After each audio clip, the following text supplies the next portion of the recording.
Morning. Okay. Good morning, everybody. Morning. Good morning. Uh, Beautiful weather out. Hopefully, it'll stay this way all weekend. We have this meeting. We're basically going to be dealing with uh, the WWDC announcements. Not going to go into great detail. Just kind of give you an overview of what's going on and some basic information. We'll talk more about it, I'm sure, in the Q&A. But first, let's introduce our steering committee. Matt Knizia, I think I saw Matt sneaking in here. Last minute sneak in. How you doing, Matt? Good. David, Terry Maurer. We still have Terry on the list. He's not able to come to our meetings as often anymore, but hopefully we'll start seeing him come back in. Marguerite Peterson. I did not see Marguerite sneak in. Did she sneak in? No, I don't think so. Ed Sheeran. Hey, everybody. Jeanne Sparks. I don't think Jeanne made it in this morning. I'm George Wagner. And Bob Wilkerson. Morning, everyone. Morning, Bob. Morning, Bob. Morning. So this is our steering committee. If you have questions, complaints, compliments, we prefer the compliments, not so much the complaints. But if you have anything that you want to see, you have ideas for future presentations, even if you don't necessarily want to give the presentation, but if you have a topic that you'd love to hear about or you think people would like to hear about, please pass it along to one of us. We can get that taken care of, and whether you want to do it or not, we can get it done and get you some content that you want. The whole point of this meeting is for everybody to find something that appeals to them. And if you leave it up to us, as you can tell, we tend to get a little more into the deep weeds on things. So if you want some topics, please pass them along. We're more than happy to do whatever is needed. Okay. All right. So next, so basically we've got WWDC announced this new hardware, these VR glasses, Apple TV, iOS, iPad, WatchOS, Mac OS, new Vision OS, a whole bunch of new stuff, mostly in the software realm. A little bit of hardware stuff, but we'll go into that a little bit. First, the new 15-inch MacBook Air, the thinnest laptop. Now, they say the world's thinnest laptop, period. It's definitely Apple's thinnest laptop. 15-inch, which I love the 15-inch form factor. The 13 is okay, but I like the larger screen. 17-inch was just always too bulky. So this, I think, was the best compromise. So this one I'm real interested in. It's the 15.3-inch liquid retina display. It's using the M2 processor. The battery life is 18 hours. One of the things about the M series processors is they are very energy efficient. They have a whole new sound system, 6 speakers. That sounds. The description of it appears to be very good. I haven't heard it yet, but it should be good. It has a 1080p FaceTime camera, MagSafe charging, and the price point is starting at $1,100. So it's in the lower price range for the laptops, which I was happy to see. But it looks very appealing. Lightweight, very very thin, be easy to carry. I don't know the weight on it, but it's I think one of their lightest ones as well. Oh, and comes in 4 colors now. That's the silver, the black, and then like a pale rose. Starlight. Yeah, weird names, but yeah, the real nice colors. Nothing too flashy, but flashy enough that it's good. George, what's MagSafe? Oh, that's the magnetic charge. It has the magnet in, which if you've ever had a laptop on a table and somebody walks by and snags the foot, you will love MagSafe. I had an old laptop that happened to it and got yanked off the table, landed onto hard ceramic tile and bent the heck out of it. Hmm. So yeah, I mean, with the MagSafe, it just unplugs the cord real easy, snaps it back in. Um, Okay. that's definitely, and also if it's the new MagSafe, there's a lot of wireless charging options where you can. The MagSafe kind of locks it in place so that it charges well. One of the problems with the key charging wireless chargers is that if it's not positioned in the right spot, it's not charging. If you have to move it around until you see the light turn blue, so it's charging. With this, you put it on there and it kind of, it just, the magnet just clicks it into place. So you not only know it's in place, but it makes that solid connection. So this will require a dongle, right? This uses the USB-C. Yeah, but I mean, it's a cable. I'm enjoying with my phone, just laying it on top of the little MagSafe thing on the table. And never having to plug anything in, you just set it in place. I'm hoping they'll do that for the laptops and the With the- iPads eventually. Yeah, I think they may on this, right? I have, again, they just announced them, so I don't have the in-depth detail yet, but with the MagSafe charging, I think that's what it is. It has that where you can just set it onto one of those. Oh, really? Okay. So the other part of that that's really nice is because it's a very strong magnet, there's a lot of mounting units. Yep. So I could see one. I remember I always had that one that gave the little tilt on the table, but every once in a while it would kind of slide forward. Yeah.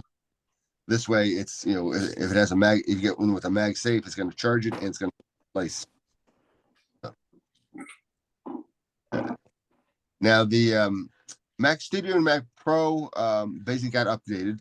You've got on the Mac Studio the M2 Max and the M2 Ultra, which speeds up the neural energy 40%, increased bandwidth, supports up to 8K displays. The Mac Pro, they've added the M2 Ultra chip to it. So basically, evolutionary upgrades to both of these, but definitely a big boost in performance. The Apple TV will now be able to do FaceTime using the continuity camera of the iPhone. Also will support the center stage. I think this is a really neat step, and I'm hoping Zoom will follow. I would love to see Zoom on the Apple TV as well. So that I think those would be really useful additions. iOS 17 adds a lot of new things. Name drop, which makes basically using AirDrop lets you send contacts to people much easier, especially if you're someone like me who may have notes in the contact. You don't want to send the whole contact sheet. You can basically pick and choose what information you send over to somebody. So I think that'll be very useful. Journal, basically it's a new journaling app for people to keep information, keep their daily events, keep track of things. So it looks like a very neat feature. Standby turns the phone into a nightstand clock. It sits in, and you can choose what appears on the screen when it's in standby mode. So you can have a nighttime clock, you can have the weather, you can have whatever you want sitting on the desk on the nightstand next to you while it's charging, and you don't need to have the clock, radio, or any of those things. It can basically be your nighttime clock. So I think that's a really cool feature and is customizable. They've improved the autocorrect. They're dropping the hey for Siri, so you don't need to say hey Siri anymore. You can just say Siri. So that'll be cool. Of course, if you're talking about Siri to somebody, it's going to trigger a little more easily. So that may not be I may like the hey. We'll see how that works. They've updated some of their standard program or apps. Podcasts has some new features. Messages has some new features. The check-in option, which is great if you have kids or you're doing stuff with friends. It lets you transcribe voice messages. So if somebody sends you a voice message, and you know, sometimes you don't have time to hear it, or you're not in a place that you want to have everybody hear your voice message. It can be transcribed so that you can read it. Improves the search. I will love that feature, because one of the things I hate is that the only search they have is a general search through all your conversations, as opposed to being able to search within a conversation. So that'll be nice to see. Then those are all within messages.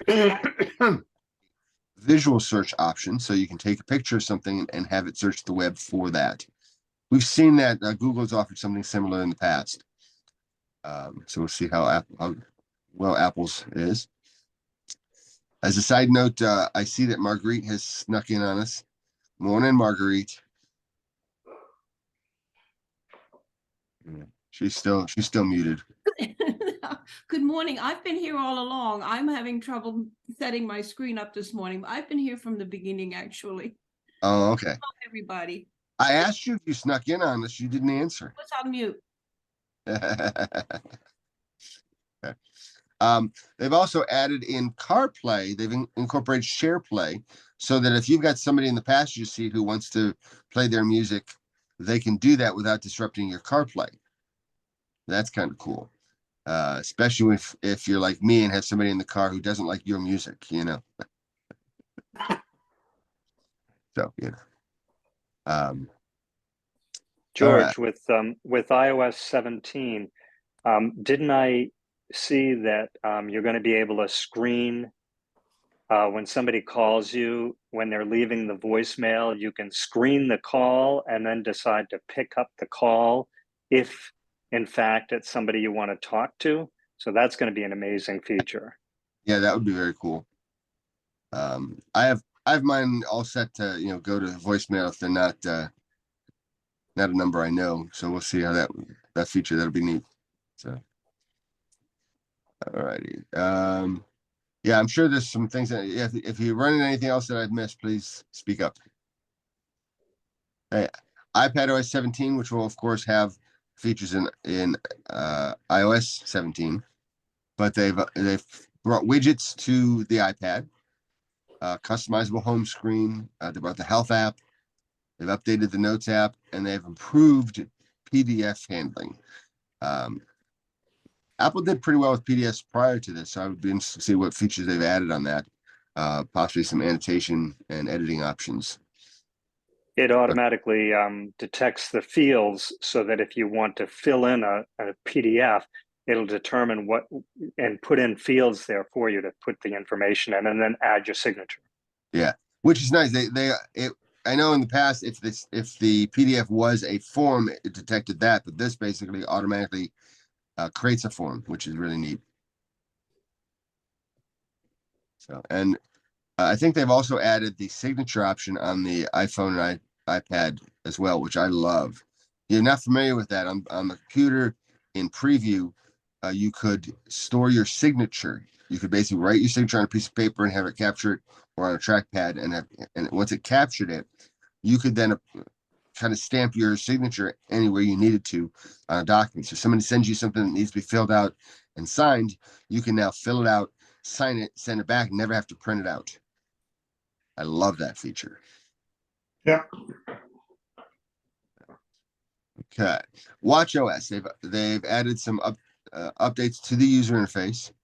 They have a new renewed focus on widgets, so you have a lot more widgets, and then they've updated a lot of the core apps to it. So I think you'll see some neat things coming on the watchOS.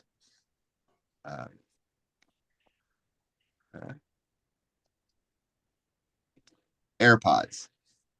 With the AirPods, I don't know the actual updates to the user experience, but they're supposed to make it easier to deal with. They've added adaptive audio, which is really cool, because what it does is it blends the noise cancellation mode and the transparency mode, so you can still use noise cancellation features, but also still be aware of what's going on around you.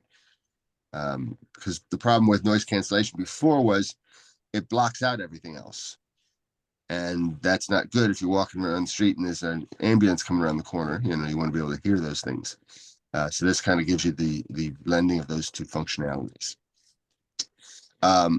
it also improves the automatic switching feature because you can use the AirPods on multiple devices.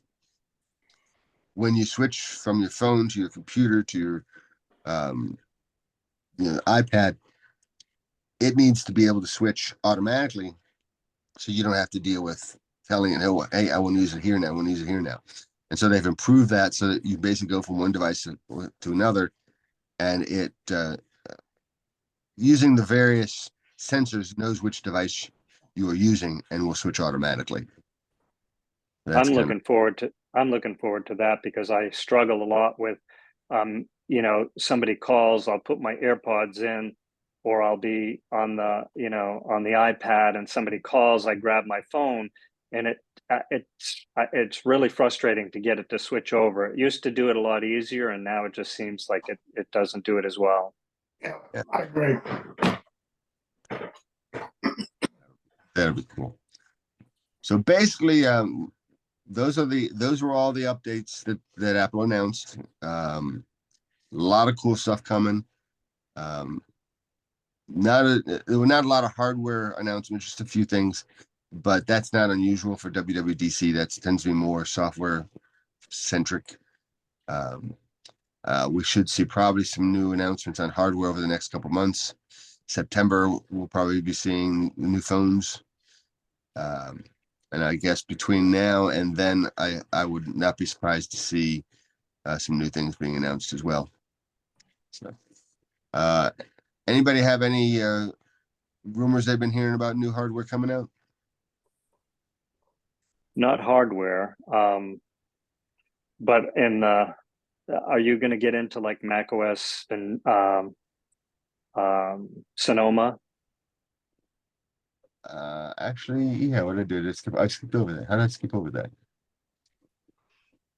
And what about the glasses? Oh, that's a whole separate thing. I did screens on both of those, and they're not in here anymore. Hang on just a moment. Let's see how I messed that up.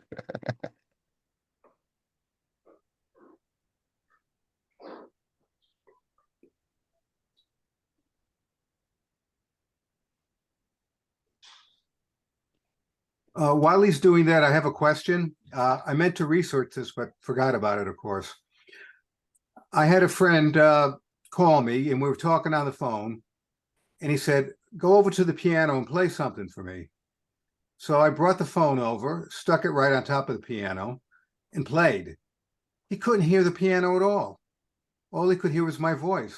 Does anybody know if there was selective screening on the phones to limit it just to like the human voice? Well, yeah. When you're Yes.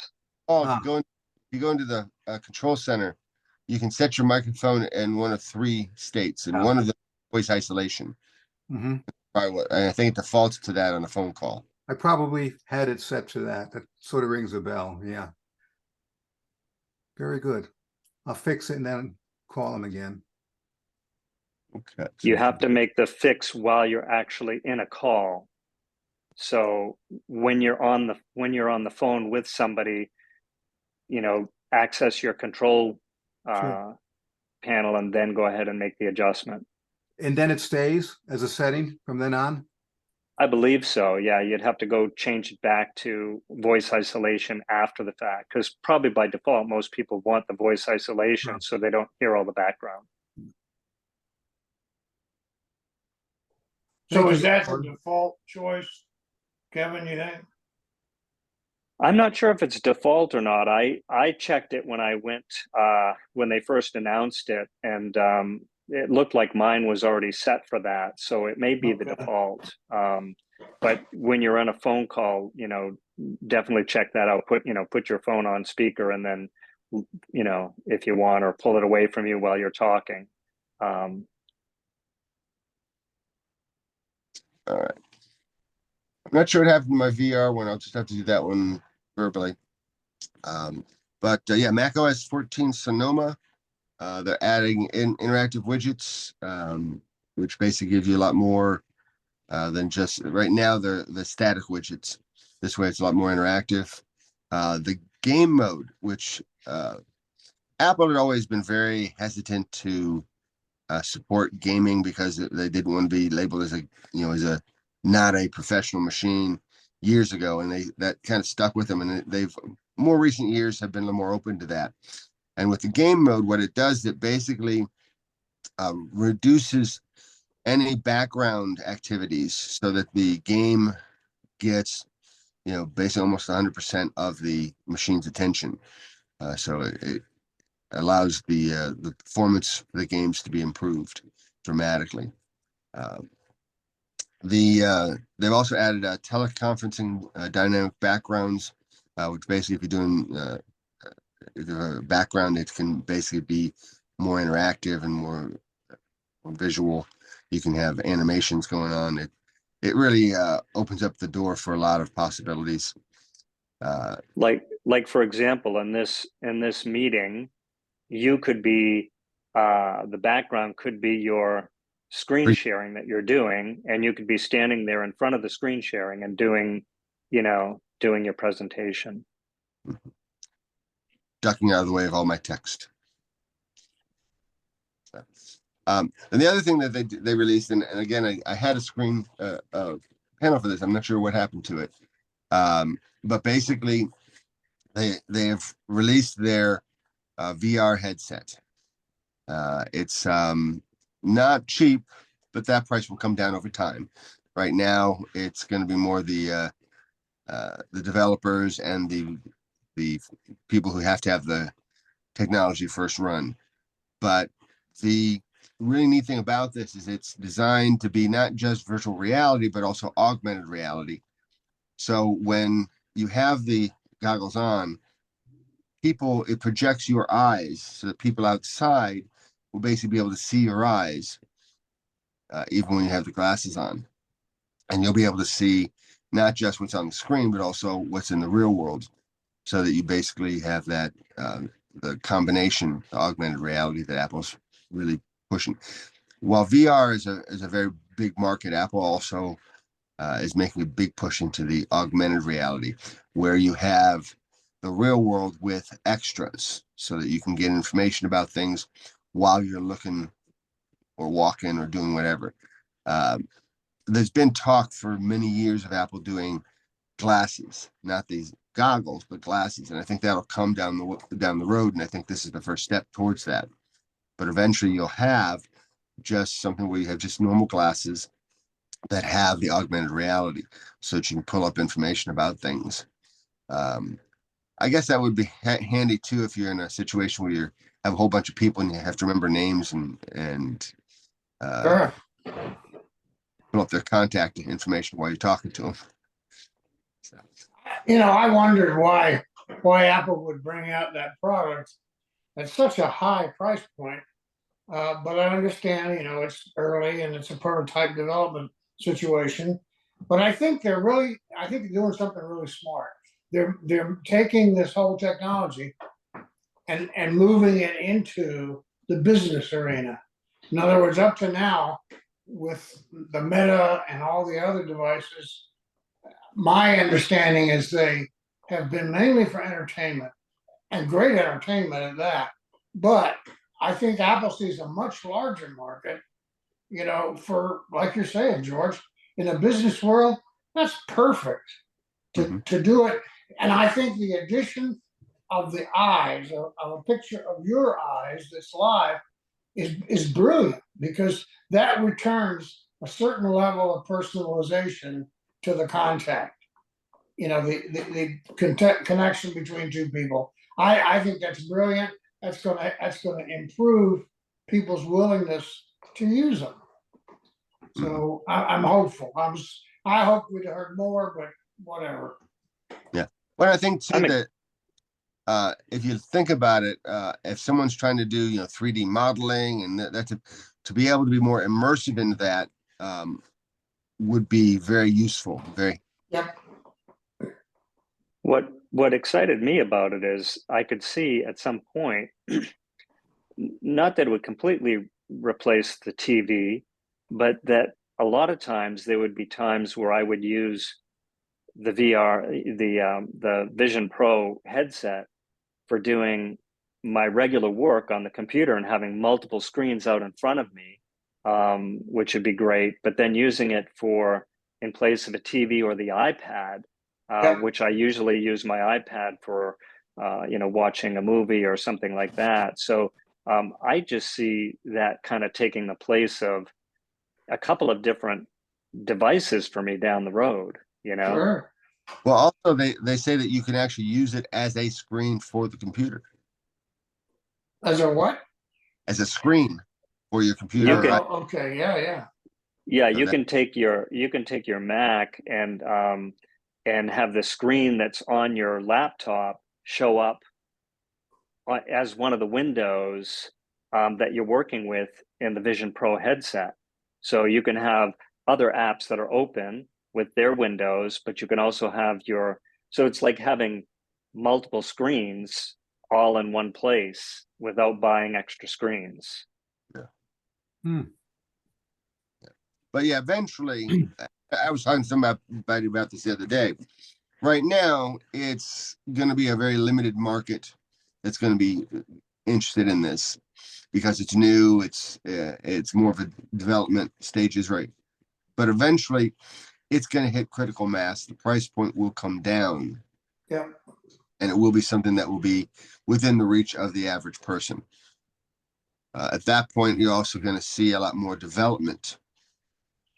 It's kind of the chicken and the egg. The developers will develop stuff, which will make people want to buy it. Price will come down, more people will buy it. The developers will then see new markets because once you have a certain quantity of people in a certain category of users, then you have a whole demand that pops up. So it'll be interesting to see. They have a whole new operating system specifically for this called Vision OS, which basically will be focusing on that. So while I'm sure will be very similar to iOS and Mac OS and all those, it will have its own, just like the Apple TV and the Watch, dedicated towards that. George, a couple things that struck me.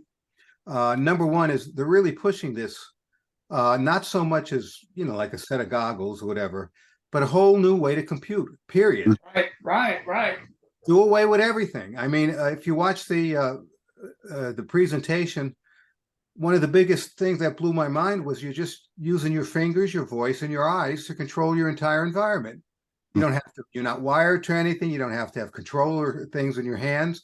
You're going to be doing stuff. Well, you can't see it probably, but you do stuff like this and it does all of that. And I'm thinking of people that are, that are paraplegic and everything. Apple has always been at the forefront of doing the accessibility thing. Mhm. Imagine what this has done. Like if Stephen Hawkins had one of these things, because it's going to allow you to do everything that your desktop does. They already have the apps ready, to just same icons and everything and work with them. So as this thing rolled on, and especially when they started showing different ways to alter your environment and everything, I really felt that it would be something I would buy. They left off a couple of things though. Number one, there's another strap that goes across your head. They didn't show that really for anything because there is a weight issue. So they didn't want to draw attention. Then everybody's buzzing about the fact this is the only device that Tim Cook has not used, in a presentation. Before, if they brought a watch out, everybody had their watches, they were looking at it, new iPads, all that stuff. So this, I don't know what they're speculating about that, but it seemed a little odd that he didn't showcase it by wearing it. As for the price, yeah, it'll come down. But if people were at ease of using it the way they demoed it, I mean, everybody would want one. I couldn't see why not. And it improves everything. Disney Plus is already signed up to stream. Yeah. That's one of my main streamers, is Disney Plus, because they have so many tremendous movies with the advanced sound and everything, more than anybody else, I think. It's very cheap, like $12 a month. Something like that, you could get totally immersed in anything that you're watching. Just if you choose to, or you could choose to have it shown only part of your reality and the rest is still your room. It's a lot of incredible stuff. Just wait till they actually start making movies for this Specific. type of interface, because you basically have 365-degree Yep. potential. Oh, that's right, 3D. I forgot the 3D potential for everything. Mhm. Take your pictures in 3D with it, stuff like that. Well, even more than 3D, the 360-degree rotation. So, and actually up, down, left, right. So you can basically be within the scene as opposed to just seeing the scene. You can actually, walk, kind of move forward and look at this, and there's something behind you that you can then turn around and look at. So it really opens the door for a whole new movie experience. And they kind of demonstrated a bit of that when they showed when you get into your photos and you do a panoramic, Mhm. where you can actually get up from your seat and kind of step into it a bit and look side to side as if you were almost there in that particular environment. So that's really going to be pretty amazing. Hmm. And I'm sorry, go ahead. the videos, because the headset will take videos for you, although I think that's kind of a little weird, but they'll take videos for you that will make you, when you play them back, will make you feel like you're actually in the video. So that's going to be pretty neat too. Wow, yeah. Can't wait to see when they actually have a movie that is filmed specifically with this idea in mind, because right now, yeah, stepping into one of the existing movies is one thing, but when they actually film a movie, kind of like what that video would be, where it is in that three-dimensional environment, even when you're not wearing the goggles, you're going to get that experience. It's going to be interesting too, because I suspect they'll allow you to insert yourself in any character Hmm. in a given movie. You decide, if you want to be the villain or the hero, and you'll see the movie from that perspective. It's possible. Yeah.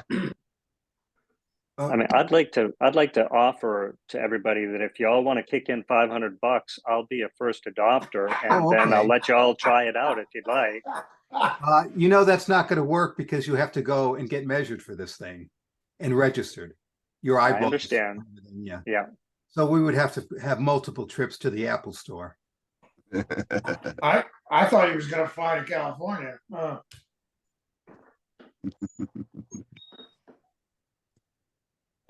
It is a game changer. It's ahead of its time, I think, a little bit. But it's for the future. Well, it's one of those things, it's the old chicken and the egg. If you don't do it, then you can't get the stuff that's needed for it. Yeah. I posted a link to a really good article on the Vision Pro headset in the chat. But I'd also recommend for anybody, if you haven't seen it, is to go to the keynote and watch the keynote and watch the Vision Pro demonstration. It's pretty amazing. That's the one thing that we have the luxury of, is that Apple is in the position right now. They are financially solid. They are in the market, solid in the marketplace. They are in a position that they can try all these things. They can, move into these areas that may not see a real profit margin for a while, but eventually will be a force of income for them. And that's one big advantage we have right now, is that Apple's in that position that they can play with all these new technologies and spend that money and do that R&D and not have to worry about getting an immediate return on the investment. I have a recommendation for Kevin's idea. We have not collected dues in 3 years. Our kitty is getting very small. I think if we started collecting dues, we can buy one of these gadgets and then everybody can try it out. Good idea. It's a good idea. We don't have the money now. We can buy the strap that Matt's talking about. This is crap. That's maybe an optional extra. I don't know. Yeah. On that topic, we've talked about moving back to a physical meeting again. We need to determine whether or not that is something we're going to do, and if so, how soon. Summer's probably the best time to find a place. But won't have any trouble getting to it. If we wait too long, it's going to be winter, and then of course we have the travel issues. If we do make that move, I'd say we should probably do that before the end of the year. So we probably At should. this moment, it's a matter of membership. There are 14 people signed on here at the moment. That's just, that is a major, major reduction from our former membership. Not even when David was bragging, was 160 we had at one point. We were down to around the 50s when this Zoom thing started. And right now we've got 14 people signed on here. So I that's don't think, definitely a consideration. I don't think collecting a subscription every year requires us having face-to-face meetings. In other words, we're delivering, I believe, George is delivering valuable information and training. So $20 a year, it ain't much, to pay for this kind of presence. So I'm just suggesting, I'm not saying we should meet face to face. I'm just saying I believe we could I think we could do dues without having to meet face to face. Because that brings on so much more administrivia to the process. It does, but also I do know there's a lot of people who don't like the Zoom stuff, Okay. and that Yeah. come to a physical meeting if we had a physical meeting, and so that's always an issue. And there's also a mental aspect to it. If it's a virtual meeting, it's much easier to say, "Oh well, I don't feel like it." But if it's a physical meeting, it's like you get up for it, you go to it. So, but yeah, there's I think our numbers would increase with the physical meeting. I mean, I do like the convenience of the Zoom. Don't get me wrong.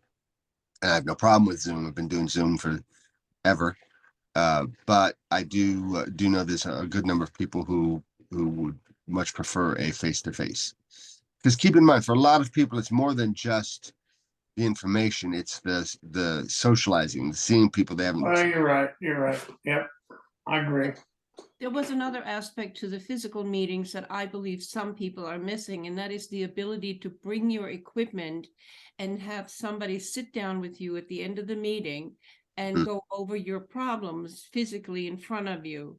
And I think that was an important aspect of the physical meetings when we had them. And I think that is also one of the reasons why some people don't like the Zoom. I don't know why they won't speak up and ask the question, because I think they could, but people are different. Yeah.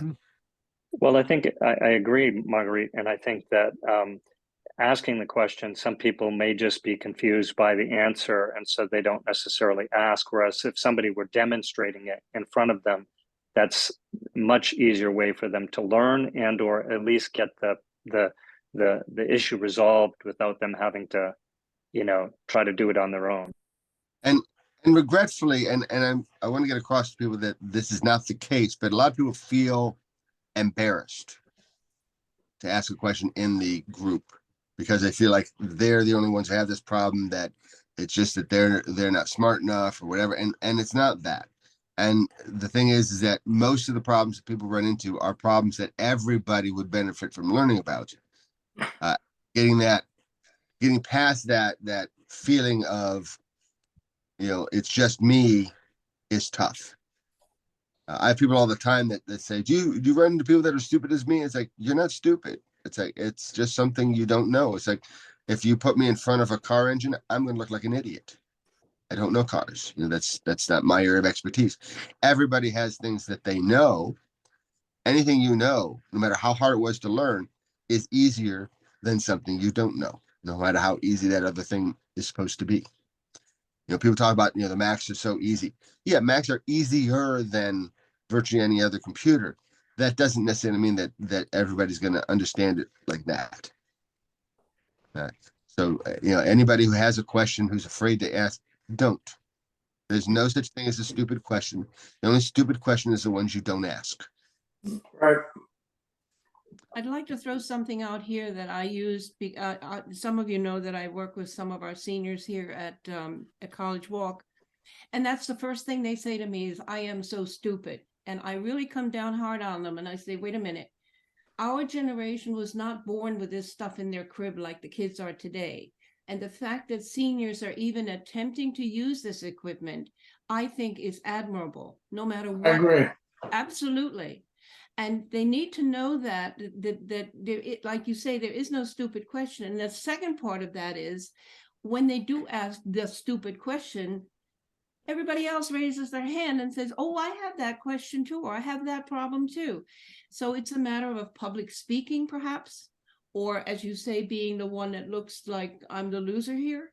But the fact that our generation is even using this technology is admirable at any level. Yeah. Other than that, I have no strong feelings on that subject. And here's the thing. Some of the best books for learning these things have the worst name. Something for dummies. For dummies, yeah. Hate that.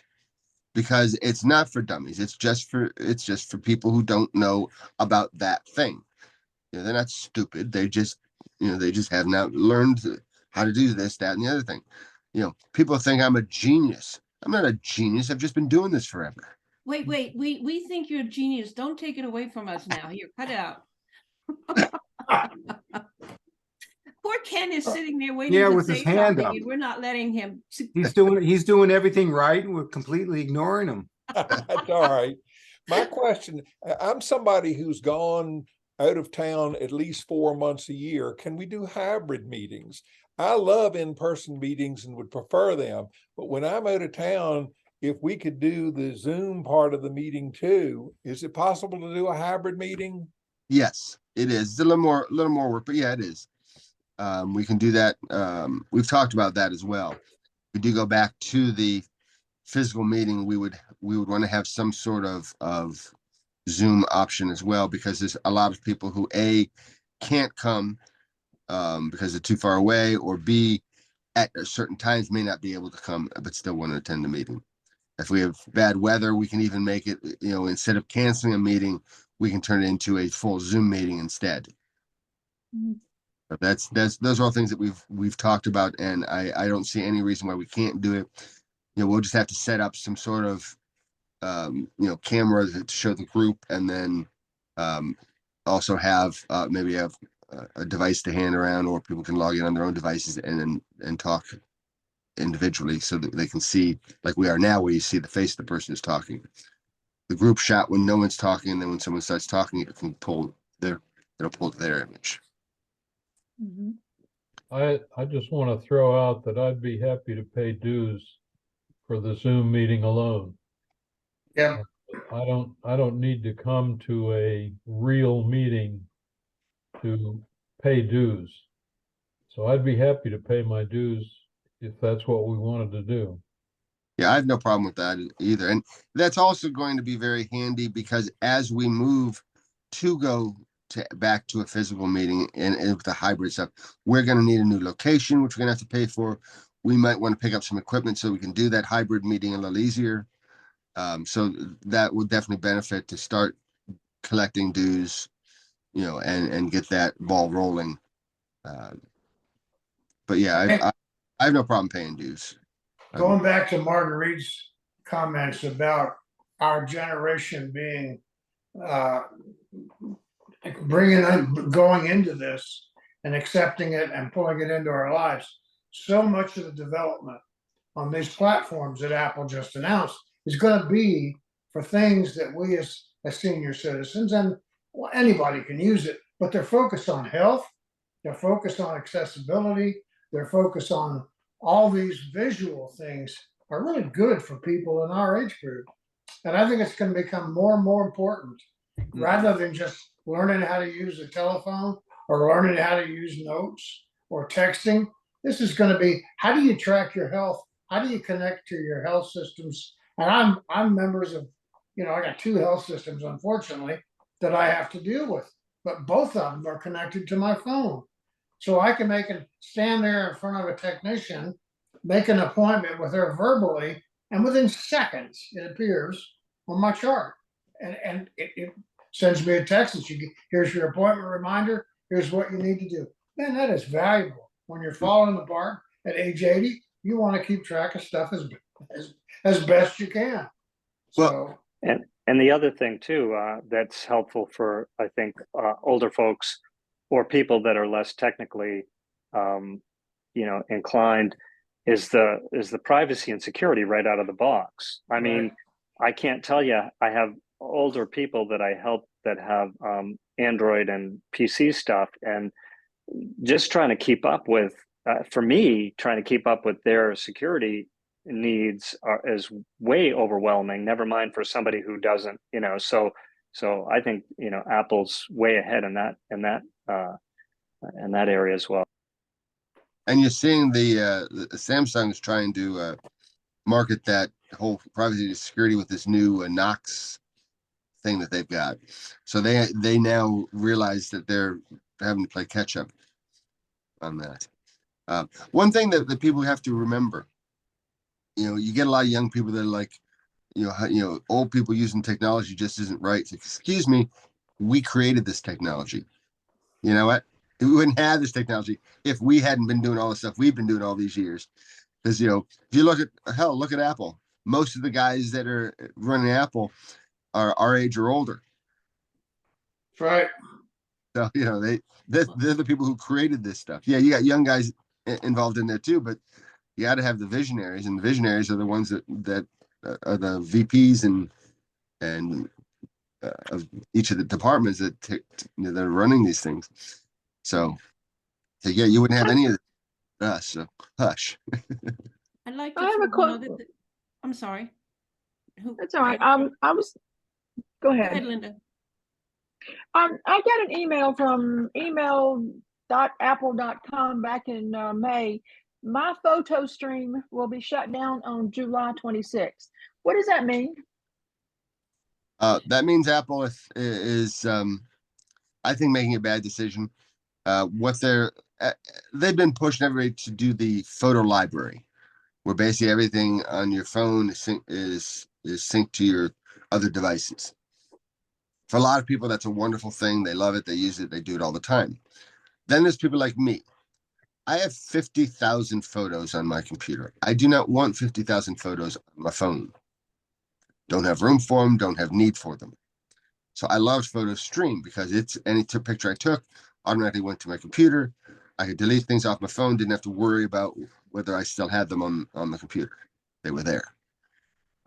Photo Stream function is going away. So basically, if I don't want to do the photo library function, I'm going to have to go back to connecting my phone and periodically synchronizing or importing my photos and videos from my phone to my computer. Now I had to do that for videos anyways because PhotoStream did not do videos, but the convenience of having PhotoStream was definitely advantageous. I actually will be writing. I haven't written to Tim Cook in a while. I'm going to write him on that one. I think that's a mistake. But if I want all my photos, and I'm not a big photographer, I just do fun things. If I want my photos on all my devices, and I want them available when I'm in the store shopping, and I have a picture of an item that I want to look for, and it's on my phone, am I okay with it? Because that's the way I have it set up now. All my photos are on all my devices. Then that won't affect you at all. Okay, No change. good. It's only going to good. if you did not do the library. Someone like me, who basically I just wanted it one way, went from my phone to the cloud to my computer, and that was it. Didn't come back. Yeah. Okay. Good. Thank you. Linda, one of the things that I noticed with some of my clients were that because I didn't receive the notice, but I've long since unchecked PhotoStream from my preferences and only used iCloud Library as a way to sync up all my photos. I think if you still had PhotoStream checked, then those clients that I have gotten those messages and contact me and said, hey, what do I do? And I said, well, we've already set you up with iCloud Library, so you're all set. There's nothing you need to do. It's just the photo stream is going to go away. So I think, for people that were using PhotoStream initially, and it was still checked as an option, but had checked iCloud Library as well as a syncing option, I think they were getting notices. Okay. Yeah. All right. Probably had it, yeah, had it. But there are some people like myself who, yeah, I love having everything on my computer because it's got big hard drive. I don't necessarily want all those same photos on my phone. So One more question. Let me just add that basically what Apple is doing is pushing to the cloud and the iCloud photo library. And, you know, they charge you for it. And that's what they want everybody to do is pay for extra storage in the cloud. And, but Google Photos will give you all our free space for a very minimal free and up to 1,000 photos in JPEG format. So, and you can link your photos from your phone to your Google Photos in the cloud, just like you can Apple. So that might be an option for some people who want to, you know, just store their, instead of having to pay Apple to do it, they can store it on Google Photos. the only downside there, Isn't the quality different? Isn't the quality on Google Photos less than the quality on Apple? Well, it is for JPEGs. Okay. If you want to pay Google $10 a month, and you can have unlimited storage, you can store videos, you can store raw files, wherever you want to store up there, you can do it. But if you want But the at- free service, it's 1,000 photos and it's JPEG, and it's a little less than the raw photos. problem Yeah, is, but at $10 a month, you can get the iCloud, you know, 2 terabytes of space. Right, It's right. not unlimited, but you can still have all that service. Yeah, no. integrated in Photos, which one of the downsides to Google is you don't have that direct integration with Photos app. You do. It will link directly to it. You can upload from your phones and everything. I mean, what do you mean by integration? Well, basically, I'm just talking about storage. Yeah. yeah. But so with Photos, if I make an edit on my photo in Photos, that edit is then synced to all my devices. I'm So- probably a typical user. I have about 5,000 photos. They're all in the cloud. I pay 99 cents a month. And Yeah. it's Yeah. well worth it to me to have those taken care of by Apple. Yeah. Yeah. And I'm probably one of the few that does the 2 terabyte space, but simply that's because I have a fair amount of photos. Sierra has a fair amount of photos, and so I share my space using family sharing with Sierra and my mom, so that everybody uses the same space, and I pay one fee. Mhm. Yeah, I have the 2 terabyte too. Yeah. I think that 99 cents a month is the best purchase I make every month. I got tired of those messages saying that you're going to run out of room, you're going to run out of room. Yeah. The more devices that you have, the more room you need, because you're going to do your backups of the phone. So the next time you buy another gadget that can be, that has the ability to be backed up, you're going to run out eventually anyway. I just went over just not much, but it's enough. It's peace of mind. And I'm glad I got rid of all those messages. Well, also find that when you do turn on the photo library, you have the option to optimize on your devices like your phone, which doesn't have much space. So while you say, well, I'm taking more pictures, I need more space. Eventually, I'm going to run out of space on my phone. Yes, you are. But as soon as you turn on that optimize, your photo library cuts in size dramatically. And so what that does is it basically puts just the amount of information on each photo that's needed for you to view it on the phone until you decide to do something with the photo. If you send it to somebody, it will download the full resolution. If you edit it, it will download the full resolution of the photo or photos that you need. So you don't have to have, 5,000 full resolution photos on your phone. And so it does it automatically. It's seamless. There's a slight hesitation when it has to do that, but unless you're in an area where you have a very, bad connection or very low Wi-Fi, you probably won't even notice. Where is that setting, George? When you turn on the library, if you go into the settings, Apple ID, iCloud, Photos, there's an option to optimize. Okay. that optimize is turned on, then the full resolution will only be in the cloud or on your computer or those two places, and the device will have just a lower resolution, but still you won't even notice it, because when you look at it on the phone, you're looking at a thumbnail that's a fraction of the resolution of the original image.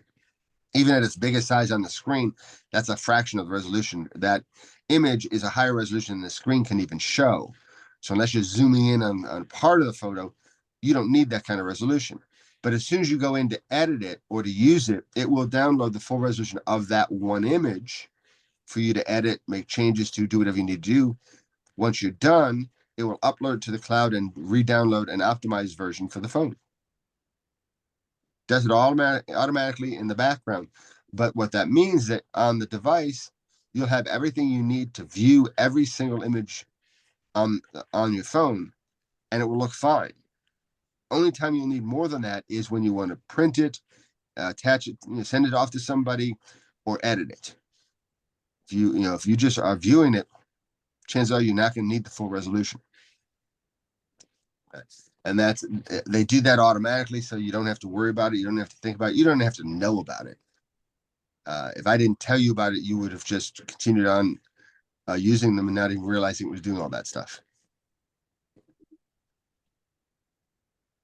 That's where I think Apple deserves the extra cost of their hardware, the premium cost, because they pay attention to the housekeeping problems that, to me, have always been much more boring and time consuming than actually doing my work, is trying to keep up with stuff.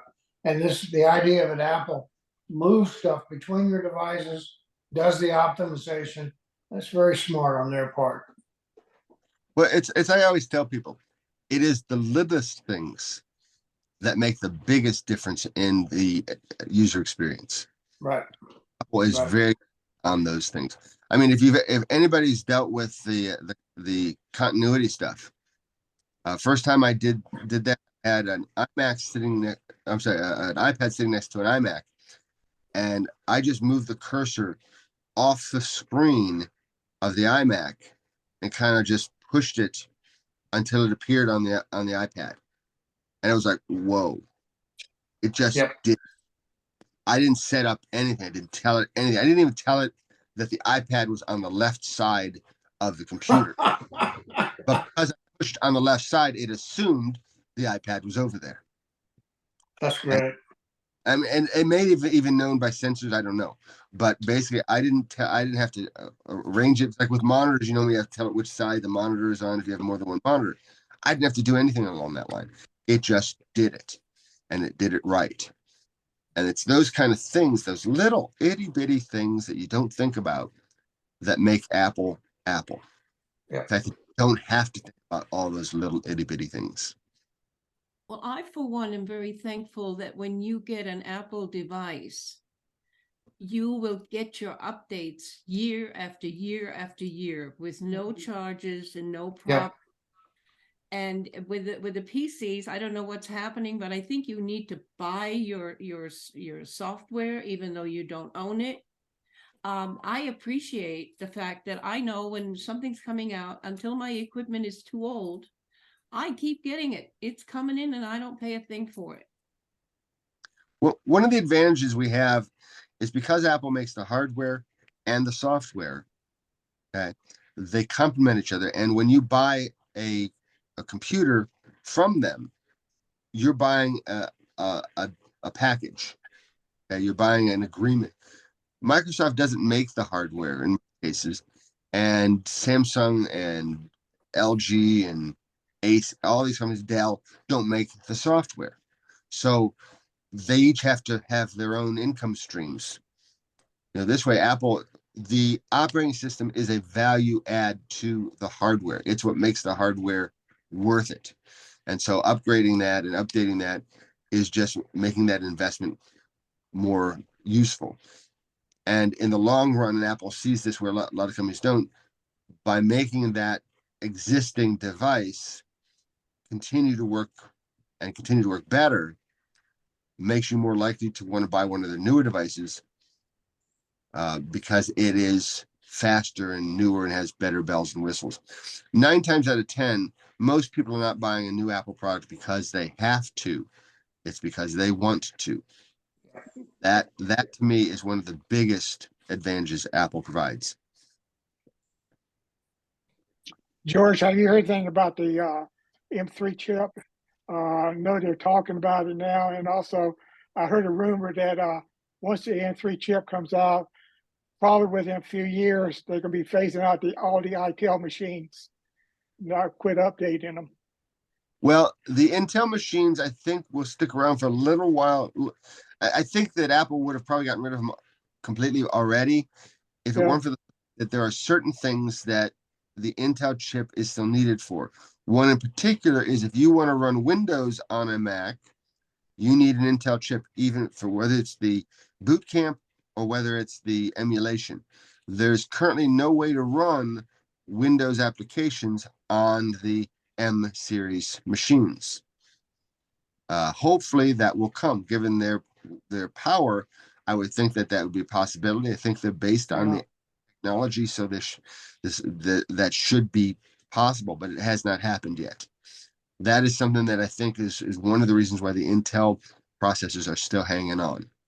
Yeah. When that is overcome, I don't see any reason why Apple would keep them around.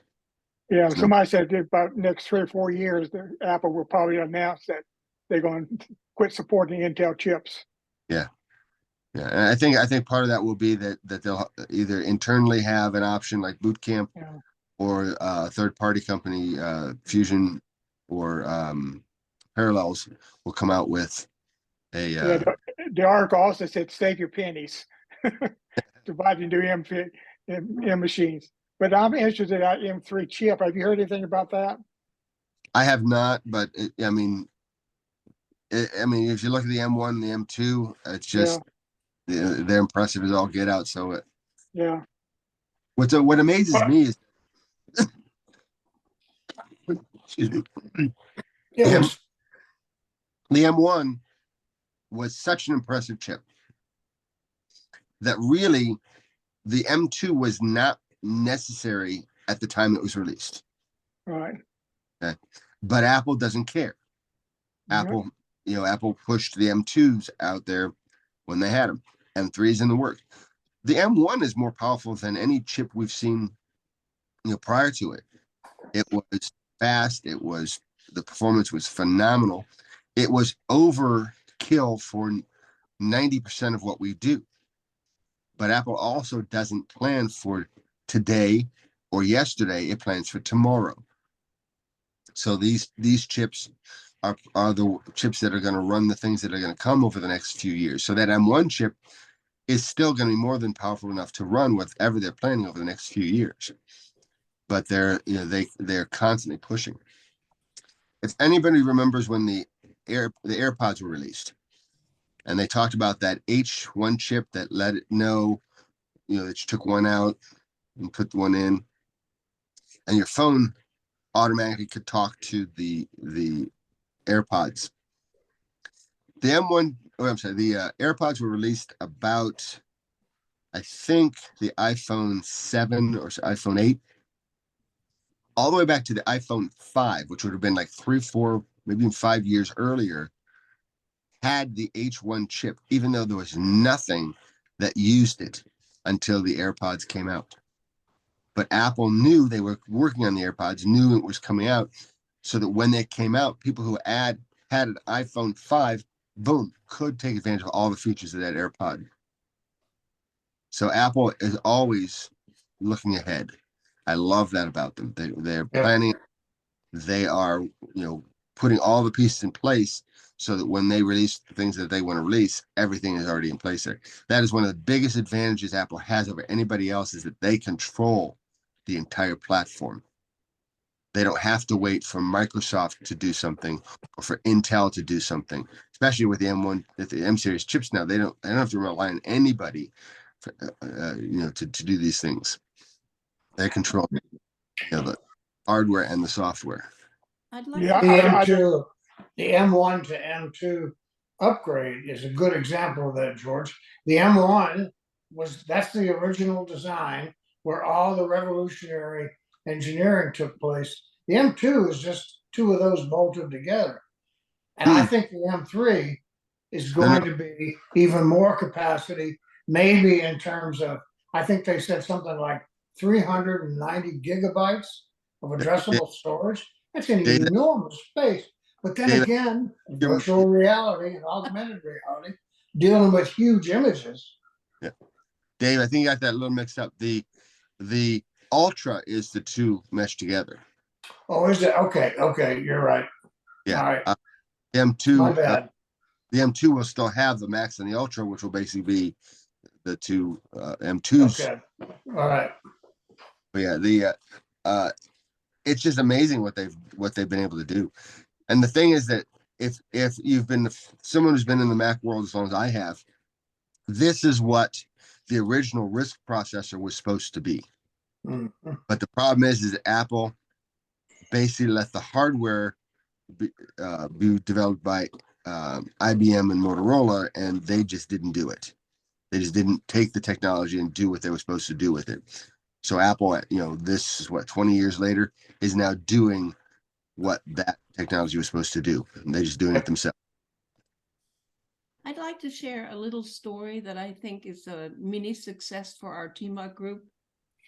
I'm referring to one of our members who's actually listening now, who recently told her family that she was going to buy a mini and a display.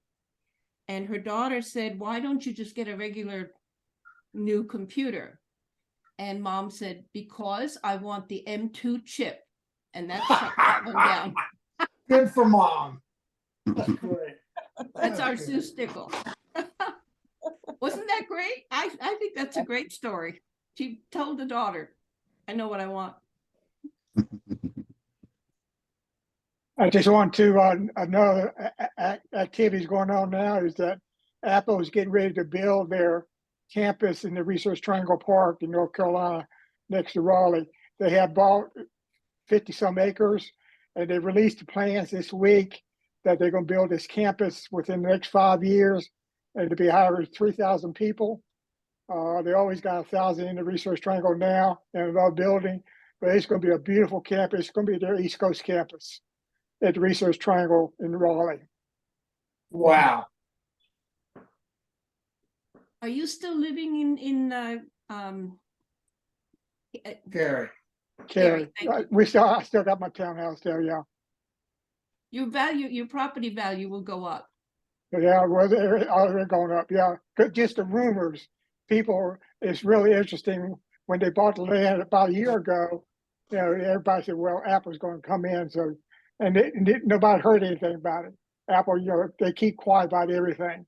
Then this week, they released the plans to the Wake County Planning Board so they can review the plans for it. So that's a major step. Apple finally committed that they're going to build this campus, even though they had the land for a year. Nobody knew what they were going to do. Now they are committed to build this campus, and it's going to be fantastic. I mean, it's going to be their East Coast campus. They're supposed to build like a 8-story building, or 3 or 4 8-story buildings on the campus, and all the accessory buildings, hire 3,000 people, and it's going to be something else. And they said within the next 5 years, of course. Nice. One more thing, Joe. We all know Joe Cribbin. Joe just got a new studio.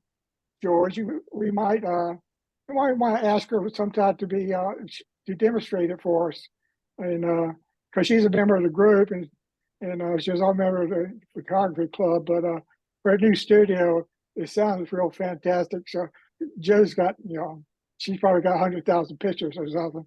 That's what she bought it for. But it's the studio, and they run about $4,000, I think. And so that might be an option for a meeting sometime. Have Joe Cribbin demo her studio. Yeah, I'm sure a lot of people would like to see that.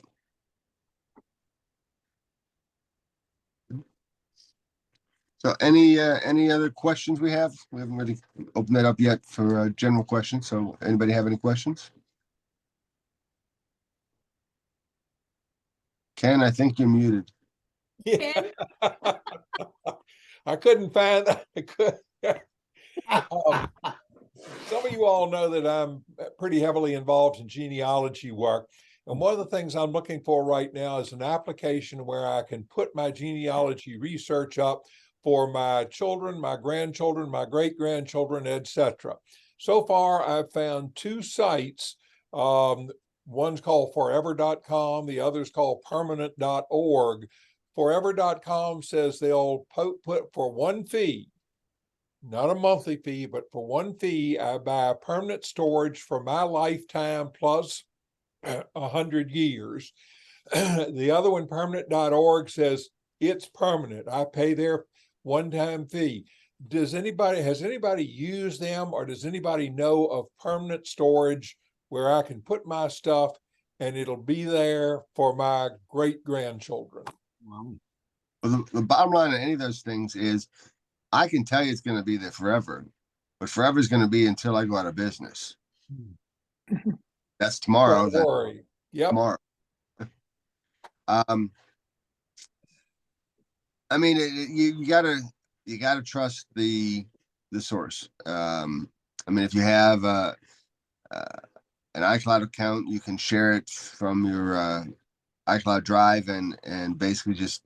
But then, of course, you don't have a one-time fee. It's an ongoing, and somebody would have to then take over that payment once it went. Yep. That's right. That's like Dropbox and the rest of them. They all have a fee, an annual fee, monthly fee. Here's the problem. Here's the thing. Whatever you do, make sure it's not your only storage option. Okay. Have it on a hard drive that you can give to somebody if you needed to, external hard drive. Okay. Have it someplace other than that. So if that company does go under, you don't lose that information. Okay. Make sure it's backed up multiple times. Do not rely on any one source. In fact, I tell people don't rely on, if it's important, have multiple sources, have something in a safety deposit box, as well as on the computer, as well as in there, as well as backed up on your time machine. So you have no way to lose that information permanently. Yeah, I back up at least 3 places. I tell you what, my biggest problem is anybody really going to care? That sounds like a personal problem. Yeah. My uncle did a very extensive family history of my family and wrote it up in a booklet. And I don't have a copy of that booklet, but I went searching on Google and found that one of the libraries in Alabama has that booklet. Wow. Now, I don't know how my uncle or that family tree got it into the Pell County Library in Alabama, or whether there was a cost or anything, but I was astounded to find exactly what I was looking for on that library site in a PDF format. Yeah. I don't know if that helps you any, but it was quite a surprise for me to find that. Well, I'm sure that was just donated to the library, and the library tends to keep things about, especially if it's somebody in that area. Yeah. Well, the quick answer is, if it's on paper, that, I promise you, appears to be the most permanent solution you can have. The problem is I've got several thousand pages, and printing them even at 15 cents a page would probably bankrupt me. But no question about it. The research that I'm into, it's all about paper. We think PDFs will be readable in 100 years. I'm betting they won't be. So, but I think your uncle or whoever it was probably had the right answer. Put it in printed form, find a library who will take it and put it there, and then let them figure out how to put it out, its availability on the internet. He created this and distributed it to the family using carbon paper. It was in the early 60s, and we didn't Wow. have machines and all the fancy things we do now. So he made copies, carbon copies. And so when I go back, I was going to convert it over to a document. I couldn't figure out, is this a misspelling or is it a typo error on his part? So that was a disadvantage, but it's the original one that he wrote. I think it was 1961, but it's really fascinating. And I was astounded to see in a county library on a website. Who knew? Well- As a former librarian, most libraries have genealogy collections. And that's probably what he did. He gave it to the genealogy collection at the library. And in North Carolina, we have an excellent genealogy collection at the State Library in Raleigh. And Ken, they will take documents and all kinds of source materials and store it for you if you want to donate it to them as a long-term thing. And the State Library in North Carolina, and also, part of it is at Chapel Hill at the Carolina Room, where you could go in and search everything by computer. They also have printed copies of almost all the documents. But State Library in North Carolina, most state libraries will do that for you. If you really want to store it in a genealogy collection, they will store it for you. But you got, to say, I'm going to give this to you, and in the future, they will maintain it, keep it for you. I don't know whether you can see behind, you can't see behind me, but I have shelves of books. Like I say, several thousand pages of genealogy research. The other thing I thought about doing was buying a whole bunch of flash drives, sticking the stuff on a flash drive and sending it out to my relatives and saying, it's yours now. Well, like I say, if you donate it to a state genealogy library, I don't know if you're from North Carolina, where you're from, but that state library will take it, catalog it, down to the pages so that it's accessible and compute and digitize it probably if you ask them to, and they will be there forever. They will maintain the database. Thank you. We had some people do extensive research on our family, and they contacted every family member that they could think of, and they asked them all to donate $40 to this project.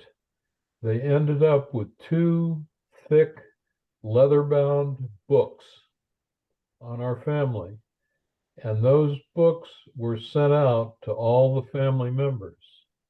So they're pretty much permanent around our family. And if you find anybody named Whitus, they very likely have one of these books.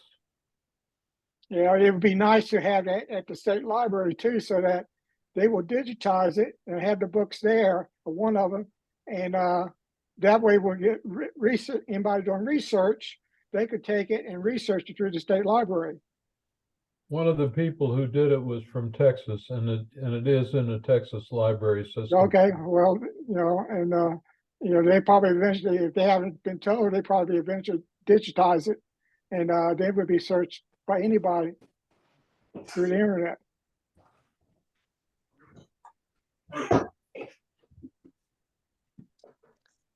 One of the things that Ken was talking about, PDFs have become the text format of our generation. And if you think about it, text files can be read, by anybody. PDFs, I think, will be readable for probably forever. It's going to be a standard format. It might be superseded by newer technologies, but I think there'll always be a way of reading the PDFs because there's so much information in that format, and it is so. I mean, on the Macs, PDF is part of the operating system. You can read a PDF without having to have any special software. So I think that format will be around for a long time. It won't be like the floppy drive. No. Won't be like the floppy drive. But I mean, you think about it, there are certain standards that Word PDF still around, still going around for a long time. And that's one of the things that Adobe did right, was they made the PDF a free universal standard. And Apple saw that they, that Adobe had done that right, and Apple jumped on that and made that part of the operating system. Display PostScript is basically a portion of PDF, so that it makes that a standard of any Apple product since I think Mac OS 10 originally came out. Or just like the announcements we get about the Sigma meeting from Marguerite. What I do, I print it out as a PDF to my desktop, and when you're for the meeting, open it up, click on it. I'm in the meeting. Yeah. As a PDF, it has clickable links. A JPEG or any type of photo doesn't have clickable links. Right. So PDF does. Yeah. So it's a real easy process to join a Zoom meeting if you got the link on a PDF. Yeah, I think, like I said, PDFs, Adobe did it right. They really did. I have a question. I used to send the agenda out in PDF format, and I think you were one and there were others, Ed, who could not open the link because it was in PDF format. So now when I send it out, I copy and paste it as it is, the document. And obviously nobody has a problem now getting onto the website or the Zoom meeting. But for some reason, under PDF, some people couldn't click it. I don't know. What I do, I just download your copy to my desktop, and it's there. And I just click on it now. I mean, it works for me. What you have it now. But Marguerite, I'll stick my neck out and say that I think probably when you're doing it through Apple and making it like an email, you're using some of the tools George just mentioned were already built in to the operating system to make PDF more usable. When you go and make it using a PDF program like PDF Pro or one of those, I think there's a lot of baggage that has to do with fill in the blanks forms and things, protected fields, and all that sort of stuff that they look out for in that program versus just making it easy to transfer between platforms is what Apple has done. And it doesn't make any difference, it's just something to talk about. But it's working. What you're doing now is working fine. Yeah, working good. That's a copy and paste now. Back in the day, what I usually do is I create the agenda, and then I go to File, Export to, and then I export to PDF, or used to export to PDF and send it out. And then there were a number of people that couldn't click the link, or it didn't work for them. So that's when I stopped sending it, and I copy and paste it now, which always changes my format, so I have to correct that again. And then Terry gets a PDF copy for the website. Marguerite, I think that was back when the link was a lot longer too, wasn't it? The link, well, yeah, well, we changed the system. George used to create a number for each meeting. And that's when we started having some issues. So if you'll notice the link that you now have is the same and has been for what, about 4 meetings now? But it's also, I The used same link. I used a tiny URL to make it really small, because what was happening was the link was going beyond one line, and it was basically being broken into 2 links, and neither link worked because they weren't the complete link. 2 parts. So that may have been what was happening with PDF before. But So you could, I believe the current system's working. yeah. But I mean, if you went back to the PDF now, I think you'd be okay because we have the short link. I agree. I think that was the issue that I used to have, was that because it spanned more than one line, it wouldn't always work. But with the short link, it should definitely work. You could always send out, a sample to a couple of us and just see how the PDF works. Then you wouldn't have to go through all that reformatting. Yeah, because I spend time spacing things so that it looks centered. Sure, and yeah. it just jumbles it up for me when I Yeah. put it in a copy and paste. Next month, try sending out as a PDF to the people who are having trouble. see if it works, and if it does, then you can send it out to everybody and that way from that point on. So I think it'll, Okay. That'll work. What makes Anything- you so I'm gonna keep doing this? forever. Oh, forever. Remember, David, I said to you 2 years? What was that, 2013? That was 2013. That's right, Margaret. And Marguerite, your hair looks fabulous today. To change the subject, it looks wonderful. Thank you, thank you, thank you. David, I understand why you have a girlfriend now. Yeah, flattery, you get you everywhere. Women are wonderful. Women are wonderful. I love all of them. Folks, sorry to interrupt this, whatever it is that's going on. Oh, you. I'm a terrible person. I can't find on my phone how to make the, the voice isolation. Oh, you have to be in a conversation. Yeah. Oh, okay. All right. What? I tried every option. You keep seeing me disappear. I'm trying every option here, and Matt, I dense. I forgot that one part. When the one open, part, open up the Zoom call on your phone. do what? Open up our Zoom call here on the phone. I don't have Zoom on here. You don't have Zoom on your phone? No. I like to Oh. run a lean machine. When you're in a conversation, whether it be Zoom or a phone call or FaceTime, whatever, if you pull down to the control center, Right. you will see a video effect and mic mode option.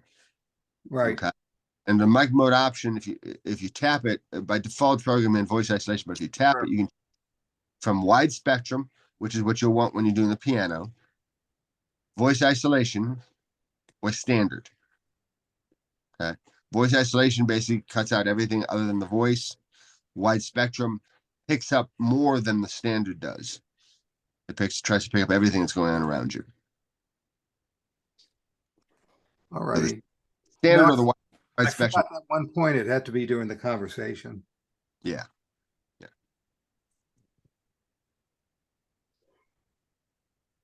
So, but yeah, once you're in the conversation, that's what you want to do. And did we determine if that's persistent after that change, or will it have to be adjusted? That I don't. That was the thing we didn't know. Yeah. If it is persistent, it may be persistent on a service by service basis. So if you set it in Zoom, that may not affect your phone call and vice versa. Right. My guess is if it is persistent, it's going to be that way.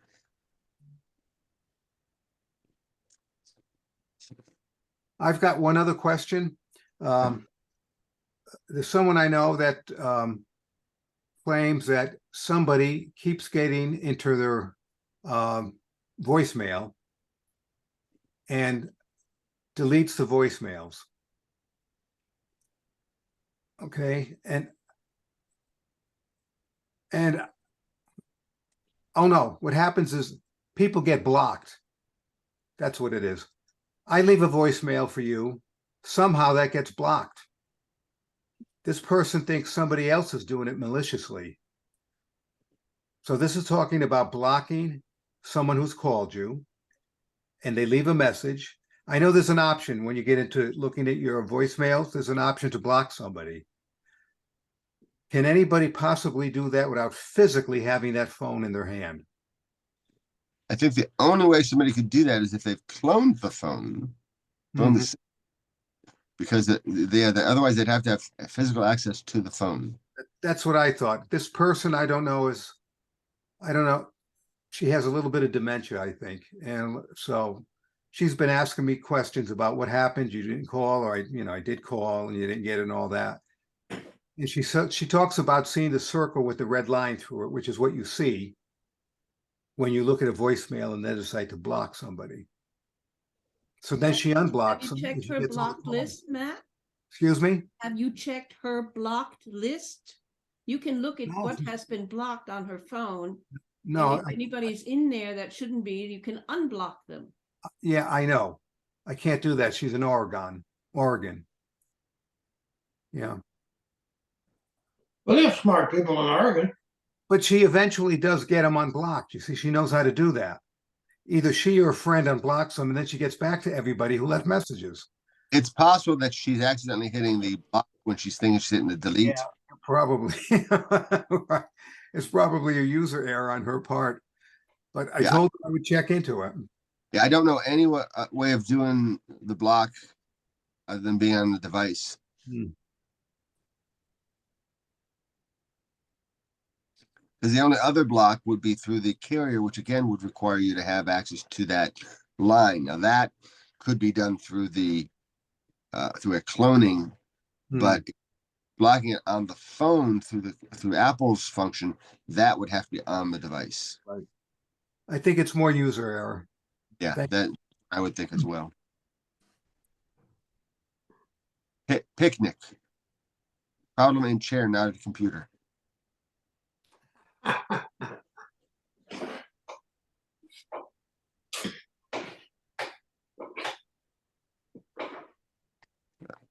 So any other questions? I've got one query. Okay. I would have thought they would wait for the M3 before they put the goggles out. Why? Won't the M3 be more superior to the M2? Then they're always going to be waiting. Keep in mind, they've been working on this That's good. for probably 10 years. I know it. I can't believe it's finally got out. And the processor that they have now is probably 100 times more powerful than the one they were originally designing this on. So the M1 is, I'm sure, more than sufficient. The M2 is even better. So yeah, when the M3 comes out, there'll probably be a newer version of it. Or they'll have it on the M1 and sell it cheaper. Well, I'm still mad because I bought this computer with the M1. They're saying that for the iMacs, going to skip M2 entirely and just go to M3 next year. Well, maybe I'm not sure if Apple's going to release an M2 for the iMac. They haven't announced it yet, have they? That's what the rumors are, that they're ignoring M2 for the iMac. Just going to go to M3 next year, spring of next year. Yeah, because otherwise I think they would have had it out already if they were going to do the M2. Right. Right. So, but yeah, the thing is that this technology that we're looking at has been in the development for so long that these chips that we have now are just making their life much easier. So what I think we may end up seeing is when the M3 comes out, they will probably have the same price point goggles with an M3 and then a lower price point goggle with the M1. And so we'll start seeing that price come down that way. You know, with all these software announcements, George, it occurs to me that with Apple's fabrication capabilities now for silicon, they're going to test out some of these software utilities or home kits and things like they're doing, but they're going to burn those into silicon eventually because they can do it themselves, and that's going to shrink the packaging requirements down, and that's how they'll make the glasses more attractive. Is to take a lot of the stuff that they're using with bulk memory, and they're going to shrink it down into these 3 nanometer circuits, and glasses will look like glasses. Yeah, integrated systems basically. Yeah. Yeah. And the thing that with that is the issue is if you burn it into silicon, it can't be updated. Right. So it has to be rock solid. So it's not going to happen right away. No. But yeah, that's definitely one way that they'll be able to bring down those costs. And more of the hardware that can be consolidated, the less space things are going to take up. I mean, right now they took storage, memory, processing, and put it into a little itty bitty chip.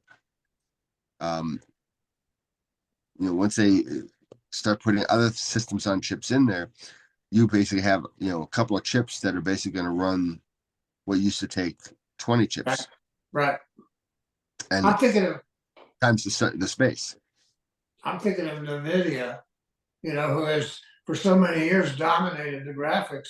Apple's very much closer to putting that into glass than I think NVIDIA is, because NVIDIA's got these huge packages. So we'll see. It's exciting. Well, here's the thing too. Right now, Apple's producing Apple. What happens when Apple says, "Hey, NVIDIA, would you like to use some of our technology?" Yeah. You know, and that way they get NVIDIA's technology in a format that's better for them too. Yep. Yep. Any other questions today?